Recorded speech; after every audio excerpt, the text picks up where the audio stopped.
Hello Aquarius and welcome to my channel Attila Tarot. In this video we're going to take a look at what kind of energies you can expect in the month of January in the areas of love and relationship. As usual, this is a general reading, so please take whatever resonates and leave the rest behind. I want to wish everyone a very happy new year, and if you celebrate your birthday in January, also happy birthday. So let's see what the Spirit Animal Oracle card has for you. Number 33, Horse Spirit. Freedom is yours. So this is all about movement and of course freedom.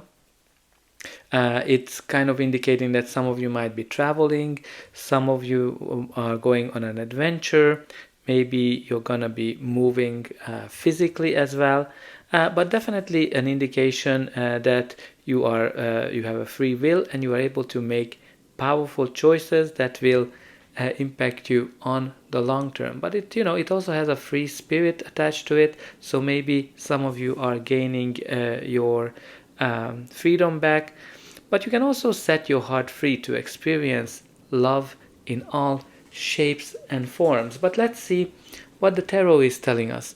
In the center of your reading, you do have the Six of Swords. Six of Swords is an indication of moving, transitioning, leaving the difficulties, leaving the challenges, the stormy, wavy water behind, and finally arriving to calmer shores and a time where you are able to breathe and free yourself from all the difficulties, all the challenges.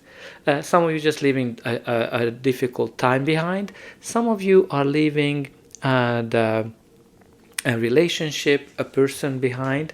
But it can be also that, if the difficulty was for you being alone, then some of you are leaving that behind. So whatever was challenging, whatever was difficult for you, you're leaving that in the past. But let's see what we have for you in the past. What is that you're leaving behind? Your reading starts with the Seven of Swords, which can be a card of lying, cheating, and stealing, but also a card that tells you that you need to apply a new strategy. So some of you might have gone through with a person that was not honest with you, somebody who might have cheated on you or just lied to you.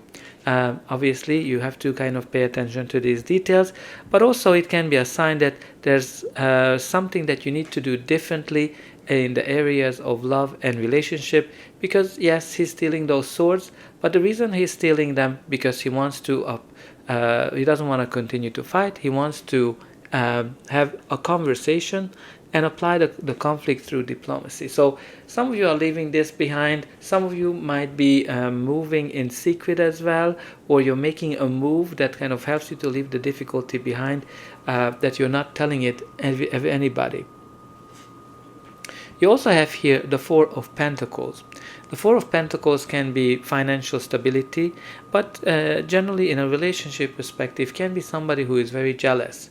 It can be you or a partner you are with, somebody who's very controlling as well, because you can see that he's holding on to those coins, because what's behind the Four of Pentacles, that somebody achieves something and they're losing, and they are afraid of losing it, and that's why they're kind of trying to hold on to it. But if they keep having this fear, keep having this anxiety of losing something, they're actually going to lose it, because that's the energy that they are bringing in.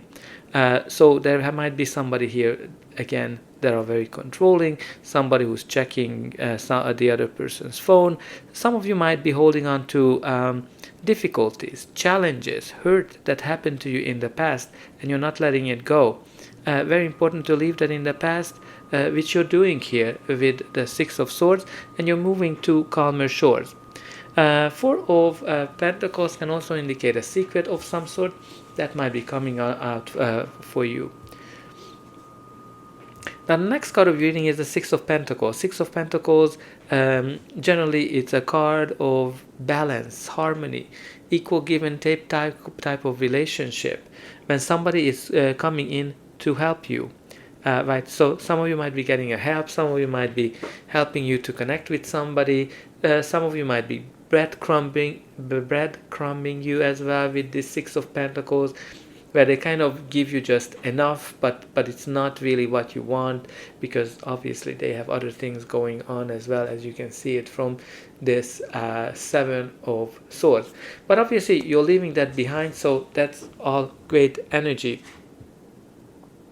But it can also has a positive meaning, that the universe is bringing you a gift. And generally the Six of Pentacles is a very positive card, but with in conjunction with the Seven of Swords, that definitely can be somebody who's just giving you a bits and pieces.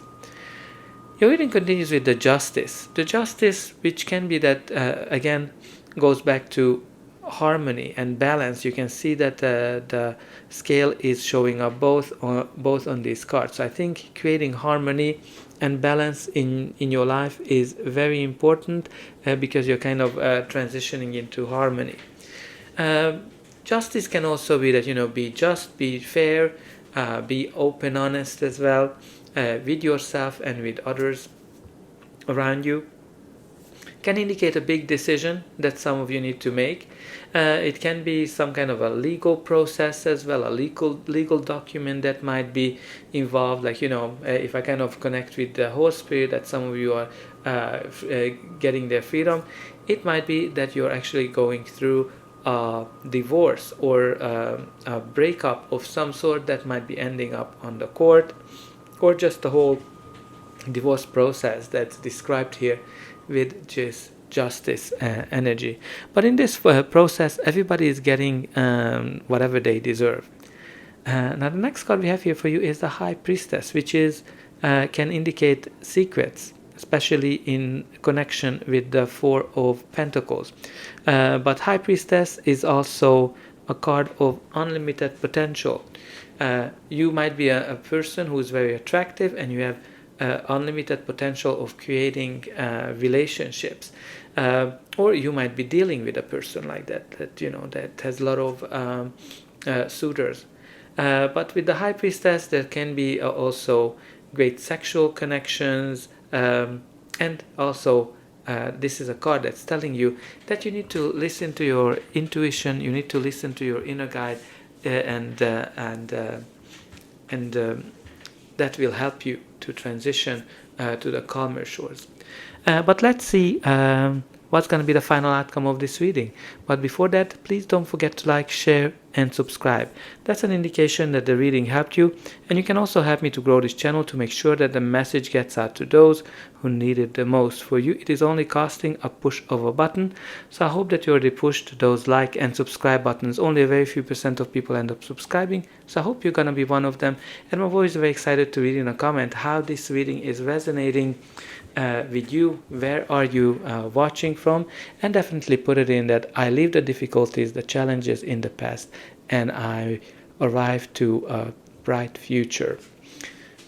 And a bright future is definitely where you arrive, because you have here the Chariot, which is also a card of freedom, success, victory, leaving the difficulties behind. You have two cards here that are telling us that you are leaving the difficulties, the challenges in the past, and you're focusing on the future. You're the one who's in control of your life, but you're also letting the universe guide you, because you have quite a few cards here that are indicating that the universe is bringing you a gift.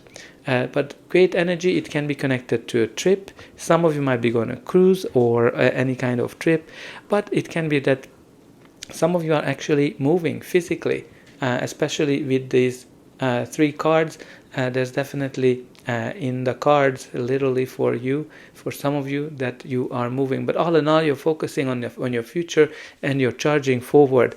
And you're charging forward to a very lucky change, because you have here the Wheel of Fortune, which is an indication of change, but not any kind of change, a positive change. Especially if you've been through difficulties, if you've been through challenges, the Wheel of Fortune brings you that lucky break that you are hoping for, when you're at the right time, at the right place, and you're meeting the right people, because the universe is acting on your behalf to bring you something better than what you had. So if you went through something like a breakup or a divorce, don't worry about it, because the universe got you, and you're gonna get something better. The universe just had to make room for it. And you can see both on this card the Wheel of Fortune has this, that the divine connection and the divine is intervention. But you also have here that the universe is bringing you a gift. Very beautiful. Now you also have here the Five of Cups, which is an indication of sadness of over whatever you've lost. So you're still not over it. You're still gonna be crying over spilled milk. You can kind of see that, he is very sad about whatever he lost. But the message of this card is that not everything has been lost. I'm sure you can see those two cups behind his back. Those are the new opportunities. Those are the new chances that will bring him more happiness than what he had here before. He needs to shift his attention from the loss, from the sadness, towards the opportunities that lie ahead of you. So let's see what we have at the bottom of the deck. The bottom of the deck, you do have the Strength card, which is Leo energy, all about being brave, being strong, being courageous, and also a card that's kind of telling us that your self-confidence is very, very important. This kind of shows that you faced everything you've been through very bravely. You've been courageous. You made moves that surprised everybody. And to create more success in your life, to build more relationship, your self-confidence is actually very, very important. So that's all I have for you. I hope that this reading helped you, and I'll be able to welcome you again.